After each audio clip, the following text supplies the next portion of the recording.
সারসিনা দরবার শরীফে 3 দিন ব্যাপী মাঘের মাহফিল ছিল।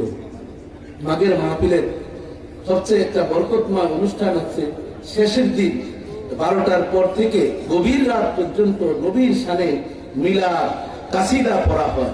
আরে প্রায় 4 ঘন্টা অনুষ্ঠান ছিল। আমি সেখানে উপস্থিত ছিলাম, হুজুর কেবলার পেছনেই ছিলাম স্টেজে।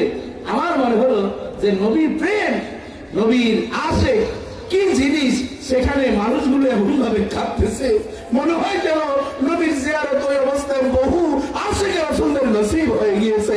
জবান খুলুন আল্লাহু আকবার, জবান খুলুন আল্লাহু আকবার। আমি যখন চলে আসবো এর আগে দিয়ে একজন আশিক রাসূলের সাথে সাক্ষাৎ হলো। ও বাবা, কয়টা বলবো, কি বলবো।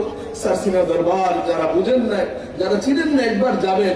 উনি বলতেছে আমি রাত 2টা থেকে 2:30 থেকে বসে থাকলাম এই শাহ মোহাম্মদ মহিবুল্লাহ রহমতুল্লাহ পায়ের কাছাকাছি, আবু জাফর সালেহ রহমতুল্লাহ পায়ের বরাবর।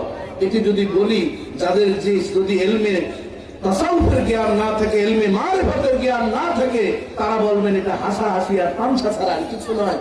বসে থাকলেন হঠাৎ তিনি ধ্যানে আছেন। তখন শাহ মোহাম্মদ মহিবুল্লাহ রহমতুল্লাহ ওনাকে হাতে ধরে বলতেছেন, তুমি যে জন্য বসেছো, আসো আমি তোমাকে সেই মদিনাওয়ালার কাছে নিয়ে যাই।